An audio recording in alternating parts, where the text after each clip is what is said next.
문재인 대통령과 여야 5당 대표가 일본 경제 보복에 맞설 초당적 대응 방안을 마련하기 위해 내일 만납니다. 1년 4개월 만에 한자리에 모이는 건데 사태 장기화 우려 속에 대표적인 일본 통인 이낙연 총리 등 고위급 특사 파견 가능성도 제기되고 있습니다. 일본이 경제보복 정당화를 위해서 우리나라의 대북 제재 위반 의혹을 제기했지만 오히려 일본이 제재 위반 의혹이 있는 선박의 입출항을 허가하고 있는 것으로 파악됐습니다. 국가정보원의 국회 보고 내용인데 일본이 대북 제재 이행에 한국보다 미온적이라고 평가했습니다. 트럼프 미국 대통령은 판문점 북미 정상회동을 상기하면서 엄청난 진전을 이뤘다고 강조하고 시간은 중요하지 않다며 속도 조절론을 내세웠습니다. 미 국무부는 협상 재개를 고대한다면서도 협상까지 시간이 필요하다는 뜻을 밝혔습니다. 정두원 전 새누리당 의원이 옛 자택 부근 북한산 자락에서 숨진 채 발견됐습니다. 집에 유서를 남긴 점과 최근 우울증이 있었다는 지인의 증언 등을 토대로 경찰은 극단적인 선택을 한 것으로 추정하고 있습니다. 문재인 대통령이 윤석열 검찰총장을 임명하면서 현 정부에서 국회 인사청문 보고서 채택 없이 임명된 16번째 장관급 인사가 됐습니다.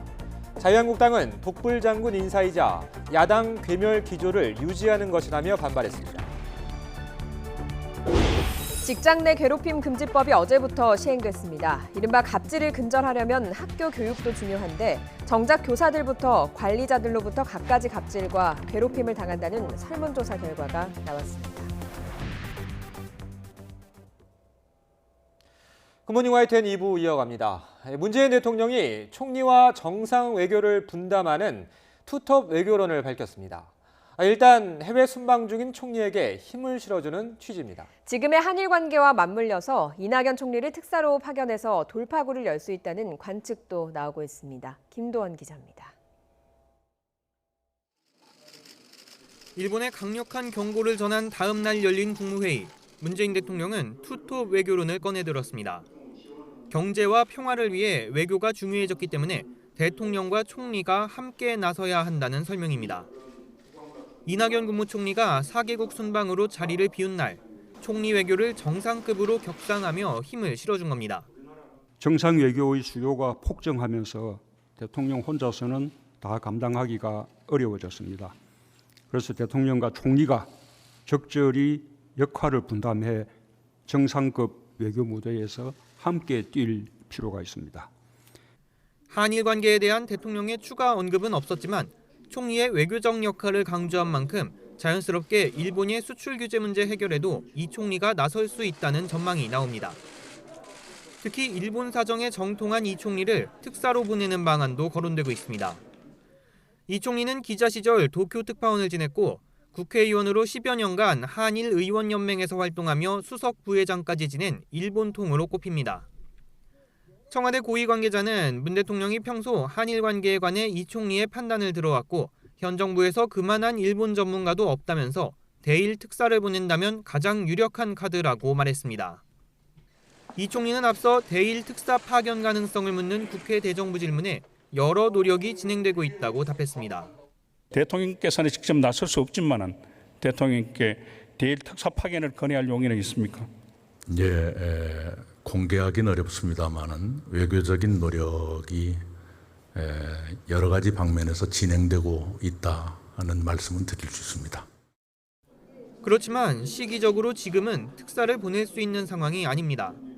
특사로 가서 입장차만 확인하고 올 수는 없는 만큼 사전 협의로 가닥을 잡아야 하는데 일본은 일절 대화를 거부하며 보복 조치로 일관하고 있기 때문입니다. 이낙연 총리의 특사 파견 가능성을 언급했던 청와대 관계자도 일본이 외교적 해결을 위한 자세를 보이지 않는다면 특사를 보낼 수 있는 상황 자체가 오지 않을 수 있다고 밝혔습니다. YTN 김도원입니다. 타지키스탄을 방문 중인 이낙연 국무총리가 한국과 일본은 오랜 기간 귀중한 동반자였다며 일본의 지도자들은 이런 소중한 가치를 손상하지 말아야 한다고 말했습니다. 이 총리는 자신의 대일 특사설에 대해서는 아직 논의되지 않고 있다고 말했습니다. 타지키스탄에서 추은호 기자가 보도합니다. 이낙연 국무총리가 타지키스탄 총리와의 회담이 끝난 직후 기자들과 만나 자신의 대일 특사 파견설 등 한일 관계 현안에 대해 입장을 밝혔습니다. 이 총리는 한국과 일본은 오랜 기간 동안 상호 의존적 체제로 경제 발전을 함께 해왔고 동북아시아 안보에 협력해온 귀중한 동반자라는 말로 양국 관계 경색에 안타까움을 나타냈습니다. 이러한 소중한 자산은 결코 흔들려서는 안 된다고 생각을 합니다. 결코 손상돼서도 안 됩니다. 이 총리는 일본 지도자들이 이 같은 가치를 재확인하고 현명한 판단을 해주기를 요청한다고 말했습니다. 이 총리 자신이 대일 특사로 거론되고 있는 데 대해 아직 정해진 것은 없는 것으로 안다고 말했습니다.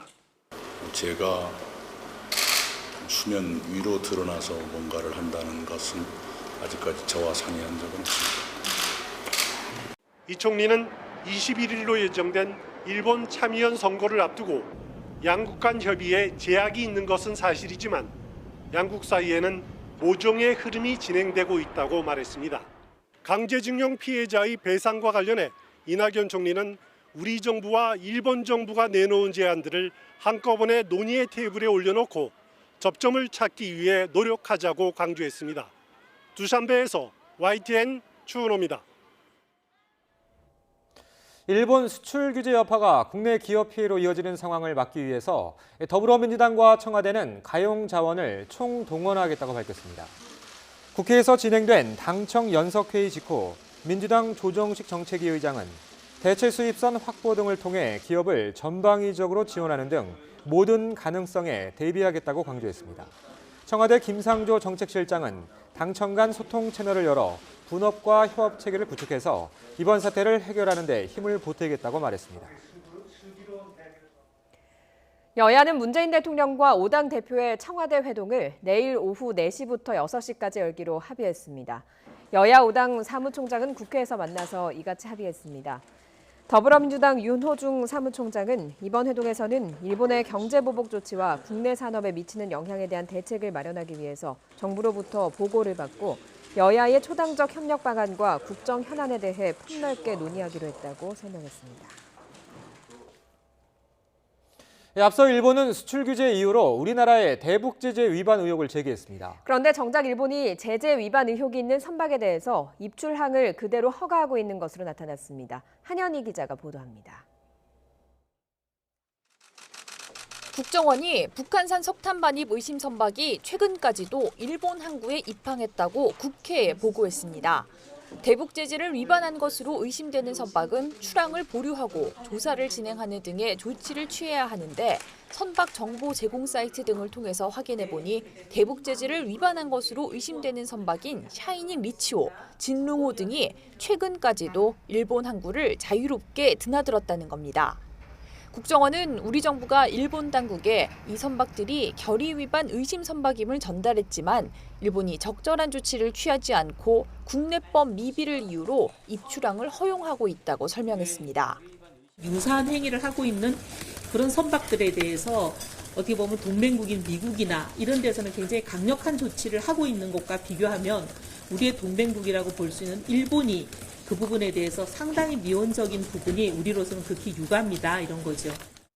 국정원은 또 일본의 전략물자가 북한에 밀반입된 사례가 있느냐는 질문에 지금 단계에서 공개하기 어려운 부분이 있다면서도 경제안보와 대북 제재 문제로 일본이 문제를 확산시킨다면 밝힐 수 있는 부분이 있을 것이라고 여지를 남겼습니다. YTN 한현입니다. 네, 연일 이어진 소나기 탓에 아침 공기가 무척 꿉꿉합니다. 하늘도 금방이라도 비가 올 것처럼 무척 흐린데요. 오늘 서울 등 중부와 전북 내륙 지역에는 더위 속에 소나기가 5에서 30mm가량이 내리겠고요. 남부 지역에는 모처럼 장맛비가 내리겠습니다. 낮 동안 어제보다 기온이 올라서 후텁지근하겠습니다. 서울 낮 기온 31도, 대구는 30도까지 오르겠습니다. 오늘 아침 전국에 구름 많은 모습입니다. 남해상에서는 장마전선이 북상하고 있는데요. 낮부터 제주도의 장맛비가 시작돼서 밤이면 남부지방으로 확대하겠고요. 내일 새벽에는 충청에 이어 경기 남부와 강원 남부 지역으로까지 장마전선이 북상하겠습니다. 예상되는 비의 양은 남해안과 제주도에 50에서 100mm, 많은 곳은 150mm 이상이 되겠고요. 그 밖에 남부지방은 30에서 80mm, 충청과 경북 북부에는 10에서 40mm, 경기 남부와 강원 남부는 5에서 20mm가 되겠습니다. 충청 이남지방의 비는 모레까지, 남해안과 제주도는 글피 오전까지 이어지겠습니다. 여기에 제5호 태풍 다나스도 변수입니다. 다나스는 현재 마닐라 동쪽 해상을 지나고 있는데요. 주말 사이에는 상해 등 중국 해안 지역을 통과할 것으로 예상됩니다. 이 태풍이 북상하면서 서해상에서 장마전선이 활성화하겠습니다. 이에 따라 휴일과 일요일과 월요일 서울 등 중부지방에는 강한 비바람이 불 것으로 예상됩니다. 지금까지 YTN 야외 스튜디오에서 박현실입니다. 북한이 다음 달 19-2 동맹 연합 위기관리 연습이 진행되는 것을 북미 정상의 판문점 회동 약속 파기라고 지적하면서 노골적인 대북 압박이라고 비난했습니다.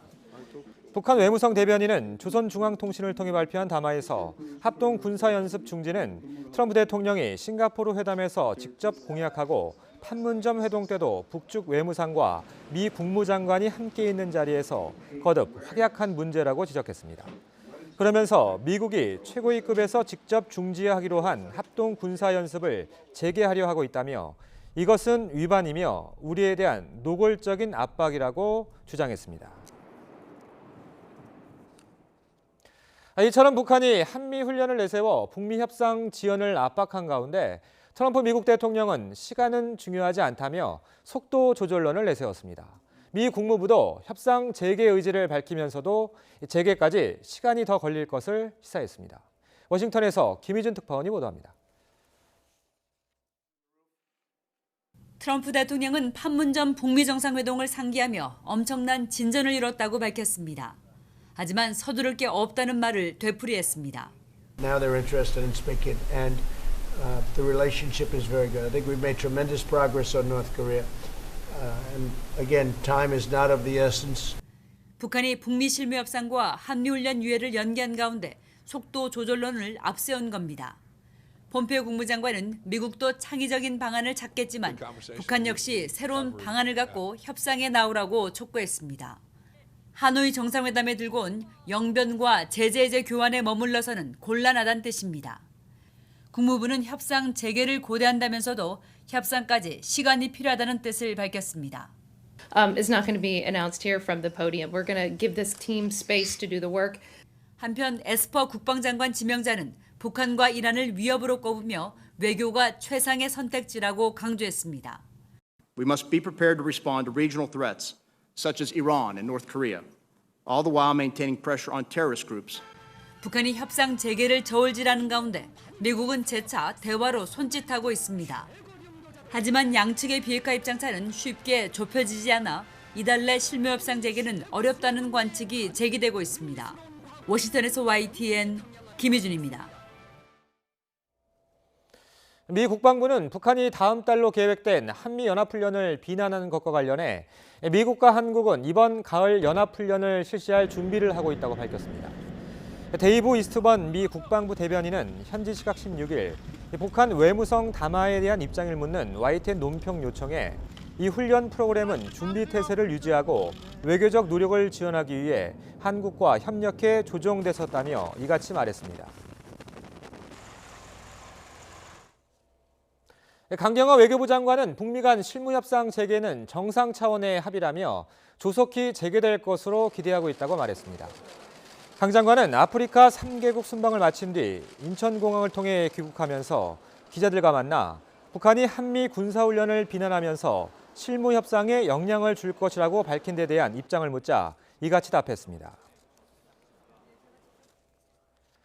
이른바 사회적 대타협 이후에도 택시와 모빌리티 업계 갈등이 이어지고 있는 가운데 정부가 오늘 상생 방안을 발표합니다.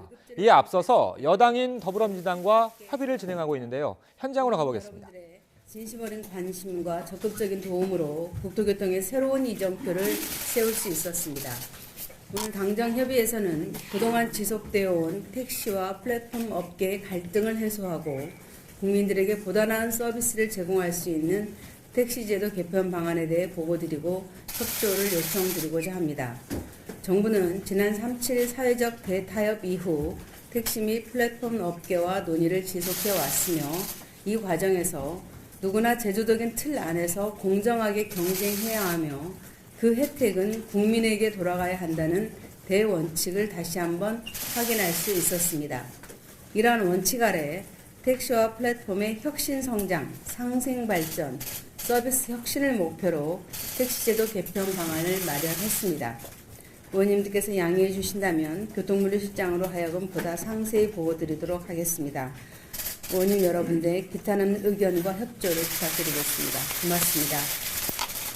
네, 마지막으로 국토위 간사를 맡고 계시는 윤관석 정책위 수석 부의장님 발언드리겠습니다. 예, 반갑습니다. 국회 국토교통의 간사를 맡고 있는 정책위 수석 부의장 윤관석 의원입니다.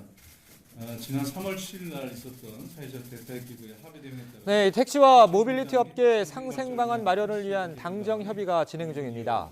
김현미 국토부 장관의 모두 발언을 통해서 개괄적인 내용을 들으셨는데요.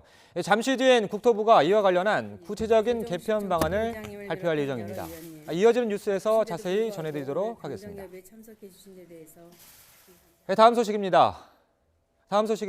김정은 북한 국무위원장이 유엔 대북 제재에 따라 북한으로의 수출이 금지된 최고급 벤츠를 어떻게 전용차로 쓰고 있는지 여러 추측이 있었는데요. 김 위원장의 전용 벤츠 차량이 네덜란드와 중국 또 일본과 우리나라, 러시아를 거쳐서 북한으로 반입됐다는 외신 보도가 나왔습니다. 김원배 기자가 보도합니다. 올해 1월 31일 평양 노동당 청사로 향하고 있는 메르세데스 마이바흐 S600 차량입니다. 같은 날 동일한 모델의 차량이 김정은 북한 국무위원장이 예술대표단과 사진 촬영을 하는 자리에도 등장했습니다. 뉴욕타임스는 한 대에 50만 달러, 우리 돈으로 약 6억 원에 달하는 이 메르세데스 마이바흐가 네덜란드 로테르담 항구에서 출발해 중국과 일본, 우리나라, 그리고 러시아를 거쳐 북한으로 반입됐다고 보도했습니다. 이 신문은 미국의 비영리 단체인 선진국방연구센터 자료와 자체 취재를 통해 이 차량을 적재한 컨테이너의 이동 경로를 추적했다며 이같이 전했습니다. 뉴욕타임스에 따르면 이들 차량은 지난해 6월 네덜란드 로테르담의 항구에서 2개의 컨테이너에 각각 적재됐습니다. 이들 차량을 처음에 누가 구매했는지는 확인되지 않았으며 차이나 코스코 시핑 그룹이 운송을 맡았습니다. 컨테이너는 41일간의 항해를 거쳐 지난해 7월 31일 중국 다롄항에 도착해 하역된 후 8월 26일까지 다롄항에 머물렀다가 다시 화물선에 실려 일본 오사카를 거쳐 지난해 9월 30일 부산항에 도착했습니다. 컨테이너는 부산항에서 토고 국적 화물선으로 옮겨져 지난해 10월 1일 러시아 나우카항으로 출발했으며 이 화물선은 부산항을 출항한 뒤 자동 선박 식별 장치를 껐습니다. 뉴욕타임스는 전문가들을 인용해 이들 차량이 비행기편으로 러시아에서 북한으로 옮겨졌을 것으로 추정했습니다. 지난해 10월 7일 북한 고려항공 소속 3대의 화물기가 나우카항에서 멀지 않은 블라디보스토크에 도착했고 이들 차량은 이 화물기들을 통해 북한으로 수송됐을 것이란 분석입니다. 뉴욕타임스는 고려항공 소속 화물기가 블라디보스토크로 이동한 것은 이례적이고 이들 화물기는 김 위원장의 해외 순방 시 김 위원장의 전용차를 운송하기도 했다고 설명했습니다. YTN 김원배입니다. 정두원 전 새누리당 의원이 자택에 유서를 남겨놓고 서울의 한 야산에서 숨진 채 발견됐습니다. 서울 서대문경찰서는 정두원 전 의원이 어제 오후 옛 자택인 홍은동의 한 아파트 인근 야산에서 숨진 채 발견됐다고 밝혔습니다. 경찰은 현장 감식과 검시 내용 등을 종합한 결과 타살 혐의점은 발견되지 않았다며 정 전 의원의 자택에서는 가족에게 미안하다는 취지의 유서가 발견됐다고 설명했습니다. 정두원 전 의원의 삶은 말 그대로 파란만장했습니다. 삼성 국회의원을 지내면서 한때 대통령의 최측근이었고 정치평론가로 쓴소리도 마다하지 않았습니다. 정 전 의원의 20년 정치 인생을 김승환 기자가 되짚어봤습니다.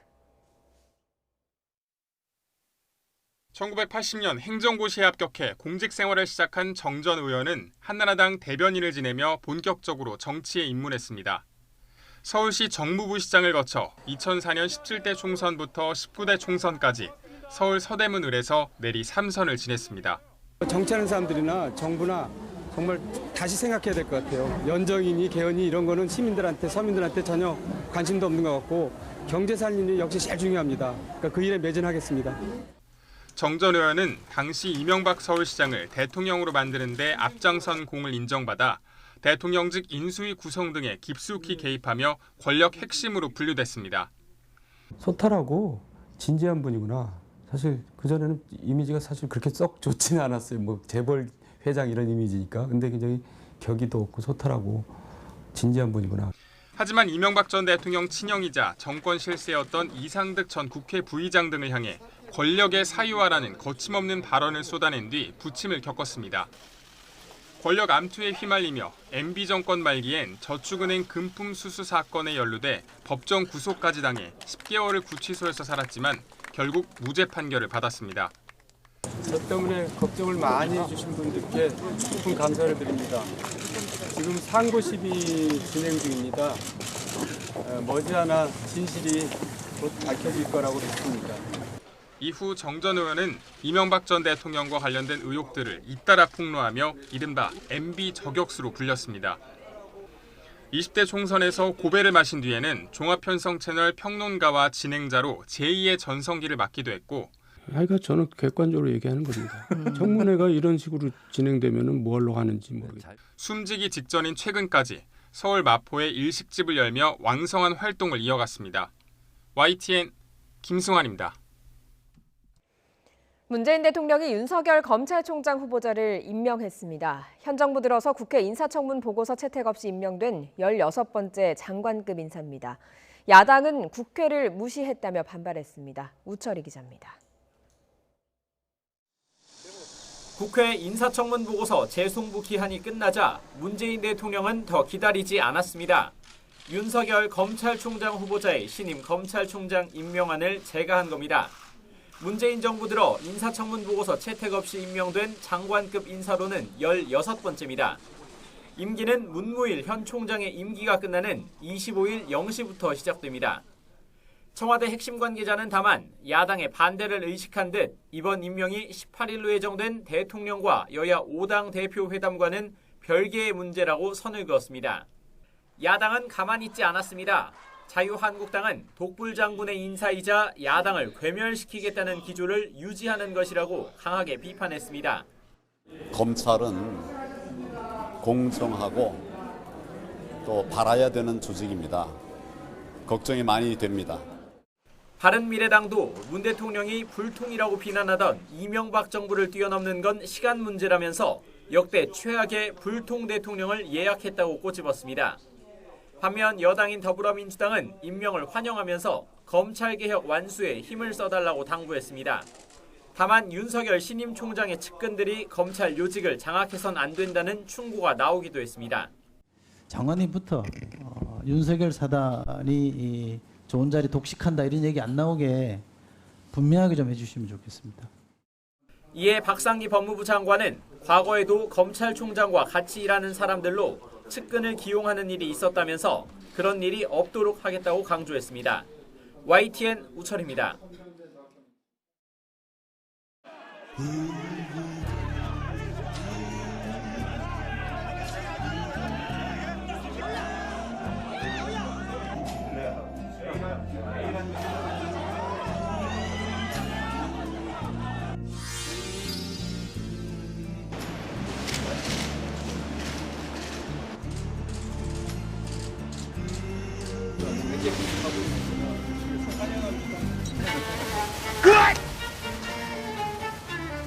실질적인 피해자인 제가 여기 이 자리에 선 것이 너무나 사실 황당합니다. 폭력을 당한 저희들이 먼저 이곳에 선 것은 아이러니한 일일 수밖에 없습니다. 이것은 닭의 목을 비틀어도 새벽엔 오게 되어 있습니다. 아무리 협박하고 짓밟아도 기각이 올 때까지 자유한국당은 투쟁할 겁니다. 법을 어겼으면 조사를 받는 것이 국민의 눈높이이자 상식입니다. 스스로의 자정 기능을 회복한다면 어찌 감히 먼저 우리를 그들이 부르겠습니까?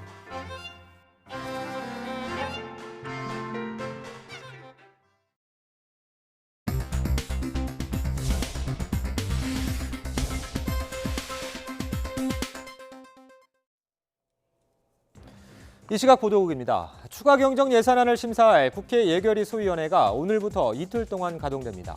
여야 교섭단체 3당 소속 의원 7명으로 구성된 소위는 추경안의 적절성 등을 정밀 심사할 방침입니다. 자유한국당은 오늘 윤리위원회를 소집해 국회 국토교통위원장직 사퇴를 거부하는 박순자 의원에 대한 징계안을 심의합니다.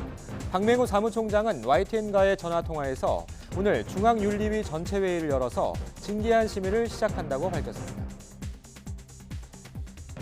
학교 비정규직 연대회의와 교육당국의 본교섭이 결렬됐습니다. 양측은 세종시 시도교육감협의회 회의실에서 임금 인상 등 주요 현안을 놓고 본교섭을 벌였지만 입장 차이만 재확인했습니다. 학교 비정규직 연대는 오늘 예정된 실무교섭을 포함한 집단 교섭 진행도 잠정 중단하기로 했습니다. 마약 투약 혐의로 체포됐던 50대 남성 A씨가 경찰을 따돌린 뒤 달아났다가 도주 12시간 만에 다시 붙잡혔습니다. 앞서 A씨는 어제 오후 5시 10분쯤 경찰이 대구 내당동에 있는 자택을 압수수색하고 자신을 체포하자 감시가 소홀한 틈을 타 아파트 3층 창문에서 뛰어내려 도주했습니다. 이 시각 보도국이었습니다.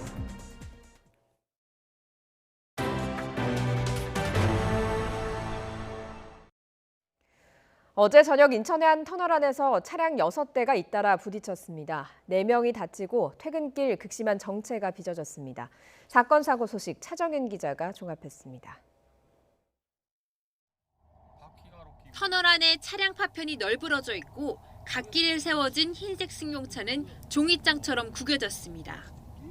어제 오후 5시 반쯤 인천 제2외곽 순환고속도로 북항터널 안에서 화물차가 승용차를 들이받는 등 차량 6대가 잇따라 추돌해 4명이 다쳤습니다. 경찰은 졸음운전을 하다가 사고를 냈다는 화물차 운전자를 상대로 정확한 사고 경위를 조사하고 있습니다. 관광버스에서 커다란 불꽃이 솟구치고 소방관들이 물대포를 쏘아 올립니다. 어젯밤 11시쯤 경남 양산에서 SUV 차량이 주차돼 있던 관광버스를 들이받으면서 충격으로 불이 난 겁니다.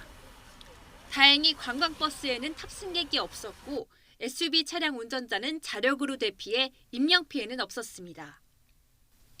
오늘 새벽 12시 반쯤에는 논산 천안 고속도로 하행선을 달리던 1톤 화물차가 앞서가던 3.5톤 화물차를 들이받았습니다. 이 사고로 1톤 트럭에 타고 있던 50대 운전자와 동승자 2명이 숨지고 사고 수습으로 2시간 넘게 정체가 빚어지기도 했습니다.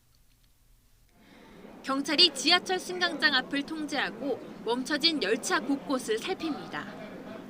어젯밤 10시쯤 서울 지하철 1호선 온수역에서 승강장에 있던 30대 남성이 선로로 끼어들었습니다. 이 사고로 39살 김모 씨가 숨졌고 해당 열차에 타고 있던 승객 500여 명이 후속 열차로 갈아타는 등 사고 수습으로 열차 운행이 10여 분가량 지연되기도 했습니다. YTN 차정윤입니다. 오늘부터 채용을 강요하거나 직무와 관계없는 신체적 조건 등의 개인정보 수집과 요구가 금지됩니다. 고용노동부는 오늘부터 누구든지 채용 강요를 하거나 채용과 관련해서 금품을 주고받으면 최대 3천만 원 이하의 과태료가 부과된다고 밝혔습니다. 또 직무 수행과 관계없는 구직자 본인의 신체적 조건과 가족의 직업, 재산 등을 응시원서에 적도록 요구하거나 수집하면 최대 500만 원 이하의 과태료가 부과됩니다. 집까지 좀 태워달라. 고등학교 교장이 교사들에게 한 부탁입니다. 직장 내 괴롭힘 금지법이 시행되면서 이른바 갑질을 없애려면 학생 때부터 교육을 잘 받아야겠죠. 그런데 정작 이렇게 교사들이 부당한 갑질과 괴롭힘을 당한다는 설문조사 결과가 나왔습니다. 이문석 기자가 취재했습니다. 대전의 한 고등학교 교장은 운전을 안 합니다. 대중교통을 이용하면 되는데 수시로 부장교사들에게 집까지 태워달라고 부탁 아닌 부탁을 했습니다. 한 초등학교 교장은 자기에게 복종하는 교사가 있는 교실만 에어컨을 틀게 하는 등 부당한 특혜를 제공했습니다. 모 고등학교 부장교사는 1년 내내 술을 못하는 교사에게 음주를 강요했고 한 특수학교에선 교장이 기간제 교원에게 폭언을 일삼아 울면서 교장실에서 나오는 일이 자주 목격됐습니다. 전교조 대전지부가 교사들을 상대로 조사한 학교 현장 갑질 사례입니다. 설문 필수 문항을 살펴보면 학교 관리자의 불필요한 사전 구두 결제 요구 갑질이 33%로 제일 많았습니다. 또 조퇴나 병가 등을 사용할 때 눈치를 받는다는 응답률이 30%, 반말이나 고압적인 말투와 태도로 갑질을 당했다는 대답도 22%를 넘었습니다. 교장 선생님이 그 모든 그 권한을 독점하는 이런 부분이 있거든요. 거기서 파생되는 문제가 너무나 많기 때문에 그런 부분에서 좀 고치지 않는 한 계속해서 갑질 문화가 나오지 않을까. 부산에서도 고교 교감이 교사들을 일명 생각하는 의자에 앉혀놓고 막말을 했다는 폭로가 있었고 자녀 결혼식 때 방과 후 학교 강사에게 축하 연주를 강요했다는 주장이 나오는 등 학교 현장 역시 비교육적인 갑질이 만연해 있는 것으로 나타났습니다. YTN 이문석입니다. 여성 스태프 2명을 성폭행하거나 성추행한 혐의로 구속된 배우 강지환 씨가 혐의를 인정했습니다. 경기 광주경찰서는 어제 오후 진행된 구속 이후 첫 조사에서 강 씨가 준간강 등의 혐의를 인정하며 잘못을 시인하고 피해자들에게 미안하다고 말한 것으로 알려졌습니다. 경찰은 강 씨에 대한 수사를 마무리하면 이번 주 안으로 검찰에 송치할 방침입니다. 성관계 동영상을 불법으로 촬영 유포하고 술에 취한 여성을 집단 성폭행한 혐의로 기소된 가수 정준영 씨 측이 수사를 촉발한 카카오톡 대화가 위법하게 수집돼서 증거 능력이 없다고 주장했습니다. 정준영 씨 측 변호인은 어제 열린 1차 공판에서 카카오톡 대화 내용이 처음 수사기관에 이르는 과정에 개인정보보호법 위반 소지가 있다고 밝혔습니다. 이와 함께 정 씨 측은 동영상 촬영과 유포 혐의는 모두 인정하면서도 여성을 집단 성폭행한 혐의는 합의에 의한 관계였다며 부인했습니다.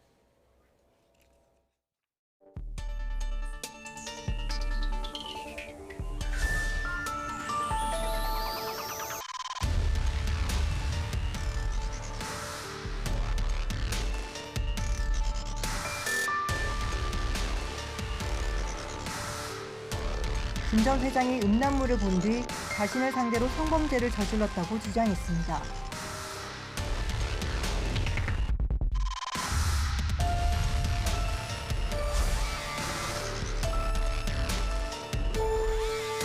미국 어디 지역인가요?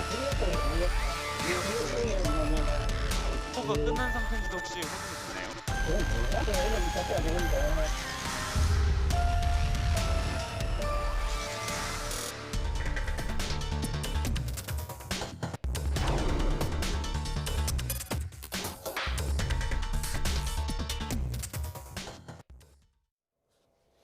운전기사에게 상습 폭언과 협박을 한 혐의로 항소심 재판을 받고 있는 종근당 이장은 회장이 징역형의 집행유예를 선고한 1심 형량이 무겁다고 주장했습니다.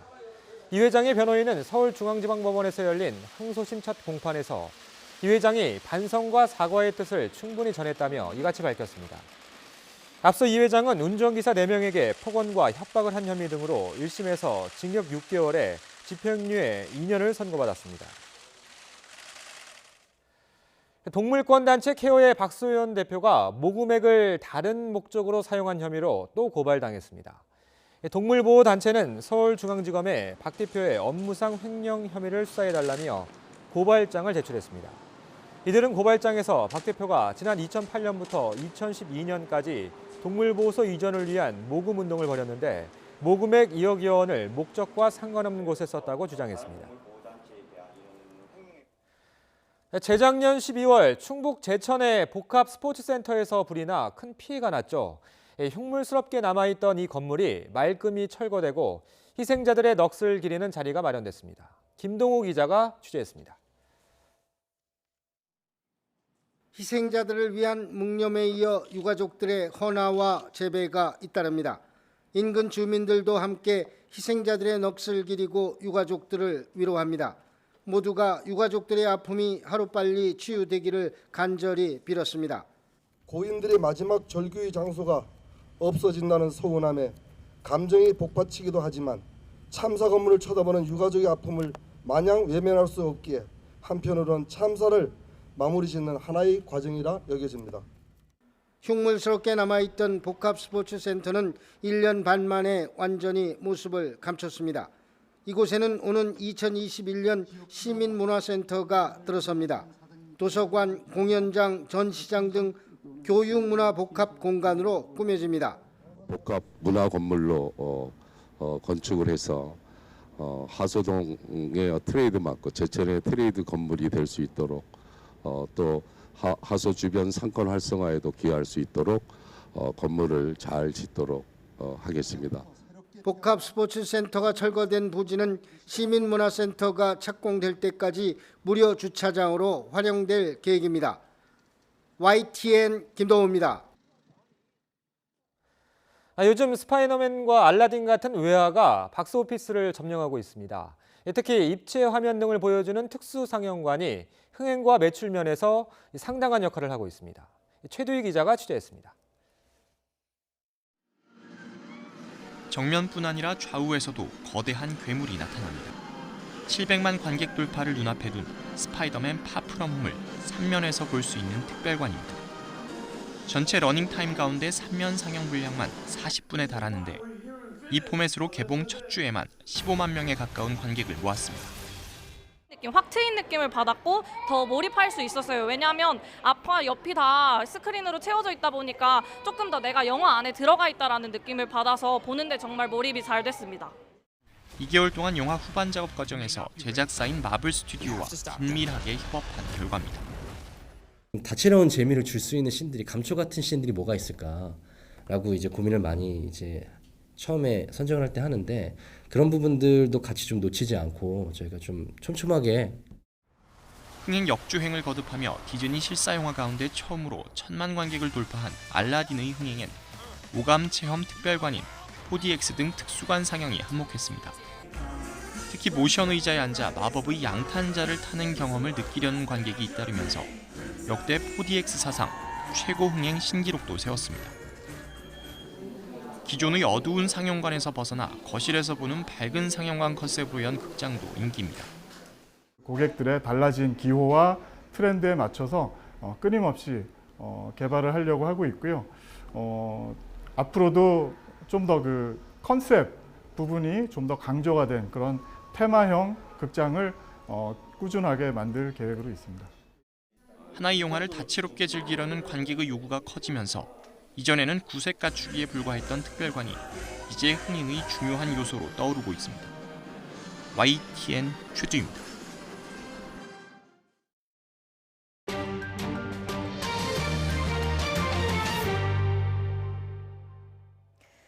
최근 북한을 방문하는 중국인들이 늘어나고 있습니다. 유엔 대북 제재에 관광이 포함되지 있지 않은 데다 북중 관계가 좋아진 게 원인으로 보입니다. 베이징에서 강성욱 특파원이 보도합니다. 중국 베이징에 있는 북한 전문 여행사 홈페이지입니다. 다음 주 25일 베이징을 출발해 매스게임 관람과 개성, DMZ 등을 방문하는 상품이 이미 매진됐습니다. 비행기 좌석은 여유가 있지만 기차표는 한정돼 있다는 안내 문구도 보입니다. 지금 가능한 북한 관광은 다음 달 12일 출발하는 5박 일정으로 비용은 우리 돈 140만 원 정도입니다. 중국 옌지의 다른 여행사는 버스를 타고 낮은 선봉을 다녀오는 이틀 일정의 관광객을 모집 중입니다. 多比往年多。这个今年反正是政府条件也好，完了各方面都挺好的，所以说今年就比往年都要好一些。一般就是退休那样的比较多。 중국 환구시보는 중국인의 북한 여행이 올해 들어 지난해 같은 기간보다 30에서 50%가 늘었다고 보도했습니다. 지난 한 해 동안 북한을 방문한 중국인은 모두 120만 명. 이것도 전년 대비 50%가 증가한 수치입니다. 중국 매체들은 북한에 대한 신비감과 함께 북중 관계 개선을 증가의 배경으로 꼽고 있습니다. 관광이 유엔 대북 제재 대상이 아니어서 북한이 외화벌이용으로 장려하고 있는 것도 원인으로 분석됩니다. 더구나 시진핑 주석이 지난달 평양을 직접 방문해 북한 경제를 힘껏 돕겠다고 한 만큼 중국인들의 북한 관광은 더 늘어날 전망입니다. 베이징에서 YTN 강성웅입니다. 미국과 중국이 무역 협상 재개를 앞두고 신경전을 벌이는 가운데 트럼프 미국 대통령이 시진핑 중국 국가주석과의 관계가 예전만 못하다고 밝혔습니다. 트럼프 대통령은 현지 시간 15일 백악관에서 열린 미국산 제품 전시회 행사 참석해 한때 시 주석을 좋은 친구라고 말했지만 이제는 그렇게 가깝지 않다고 말했다고 미 정치 전문 매체 폴리티코 등이 보도했습니다. 트럼프 대통령은 이어 미국은 연간 5천억 달러 이상을 중국에 잃었고 지식재산권 침해까지 더하면 손실액이 8천억 달러에 이른다고 지적했습니다. 중국이 버락 오바마 행정부 시절 미국과 시작한 세계무역기구 WTO 상계 관세 분쟁에서 사실상 승소하면서 보복 관세를 부과할 수 있는 근거를 갖게 됐습니다. WTO 상소기구는 현지 시각 16일 공개한 보고서에서 미국이 WTO 규정을 완전히 준수하지 않았으며 WTO 규정을 어긴 관세를 철회하지 않는다면 중국이 보복 조치를 할 수 있다고 판정했습니다. 중국은 2012년 미국 오바마 행정부가 태양광 제품, 종이, 철강 등 22개 품목에 반덤핑, 반보조금 상계 관세를 부당하게 부과해서 77억 달러, 약 8조 6천억 원에 이르는 피해를 봤다며 WTO에 제소했습니다. 유럽연합 EU를 이끄는 수장인 EU 집행위원장에 처음으로 여성이 선출됐습니다. 독일에서 이미 첫 여성 국방장관을 맡고 있는 7명의 자녀를 둔 우르줄라 폰데어 라이엔입니다. 황보선 기자가 보도합니다. 유럽의회에서 열린 인준투표에서 폰데어 라이엔 현 독일 국방장관이 제적의원 747명 가운데 과반 찬성으로 EU 집행위원장으로 확정됐습니다. Maggioranza dei membri che compongono il Parlamento 374, voti favorevoli 383.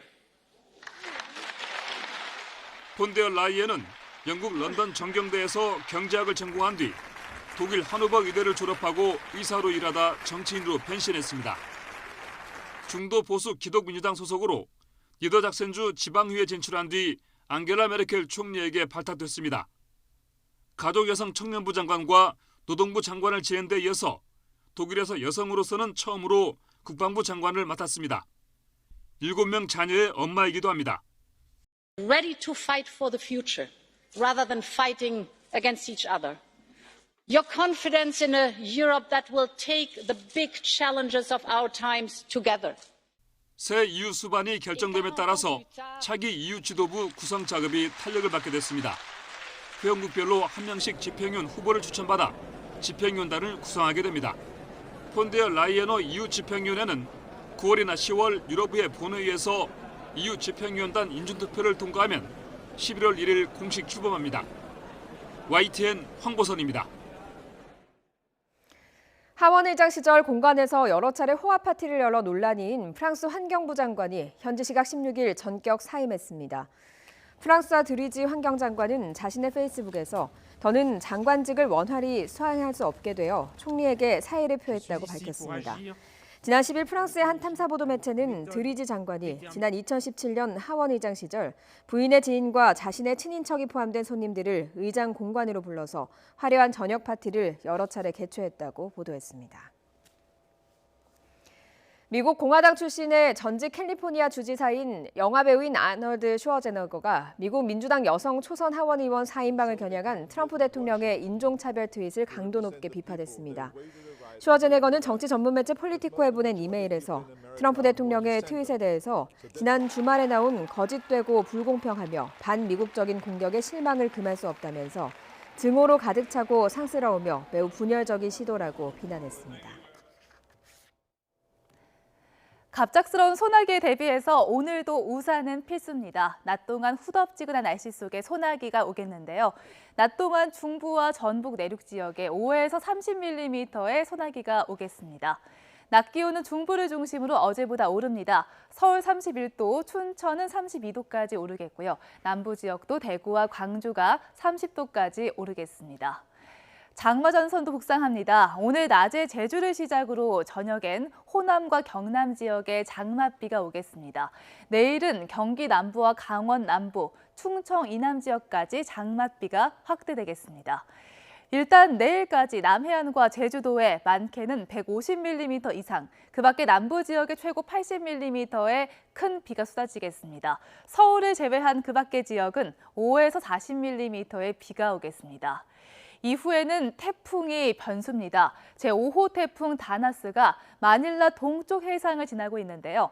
금요일쯤 대만을 지나서 토요일과 일요일 사이 상해 등 중국 해안을 통과할 것으로 보입니다.